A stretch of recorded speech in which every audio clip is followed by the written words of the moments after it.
Alors, il y a une question qui m'est posée de façon très récurrente. Cette question est la suivante. Alors, beaucoup de personnes se demandent pourquoi je me suis tournée vers Dieu. Alors, il y a beaucoup d'hypothèses, mais il y en a une qui revient particulièrement, c'est l'hypothèse de la déception amoureuse. Alors, il est vrai que, je ne pourrais pas mentir, j'ai cherché Dieu lors d'une séparation très très très douloureuse avec quelqu'un que j'aimais beaucoup.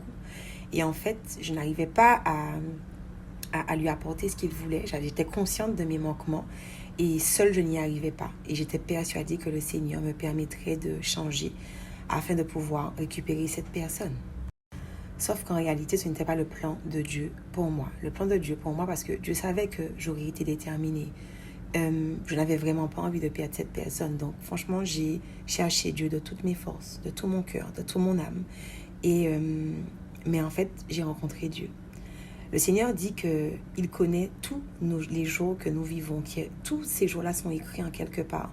Ça veut donc dire qu'il savait que je traverserais cette situation avec cette personne et que la solution pour moi, après avoir essuyé toutes sortes de solutions, ce serait de me tourner vers lui. Et il savait que quand je me serais tournée vers lui, il aurait capté mon attention et qu'il aurait bouleversé ma vie, qu'il aurait changé ma vie. Et c'est ce qui s'est passé. J'ai fait une véritable rencontre avec Dieu. Et j'ai compris qu'il n'y avait pas de hasard dans chaque situation dans ma vie. Jusque-là, je ne connaissais pas Dieu. Jusque-là, en fait, je l'aurais utilisé, en fait. Alors, je crois qu'il n'y a pas de mauvaise raison, de bonne raison pour se tourner vers Dieu. Il y a juste la raison qui fait que l'on se tourne vers lui. Et le Seigneur utilise juste les choses qui nous sensibilisent pour pouvoir, en fait, aller plus loin avec nous.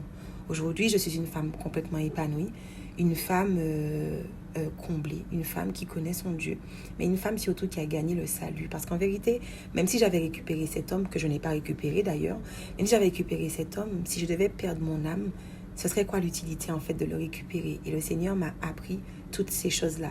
Aujourd'hui, ce qui m'intéresse, c'est d'être dans le plan de Dieu pour ma vie. Et j'ai surtout appris à arrêter de me martyriser. Vous savez, le diable vient toujours avec des accusations. Nous rappeler nos fautes et nos erreurs. Oui, j'ai commis des erreurs. Oui, j'ai fait mal les choses parce que je ne savais pas les faire de façon différente. Mais je sais qu'aujourd'hui, le Seigneur a travaillé suffisamment dans mon cœur pour que je puisse faire les choses de façon différente. Et je veux encourager vraiment quelqu'un qui est là, dans la culpabilité. Le Seigneur savait que ces choses se passeraient dans ta vie, en fait. Il savait. Maintenant, tu prends la décision de faire quoi? De rester à terre ou bien d'évoluer? Moi, j'ai choisi de laisser le Seigneur me faire évoluer. Je sais que ce qu'il a pour moi est encore meilleur que tout ce que j'ai pu avoir, que tout ce que je peux penser ou imaginer.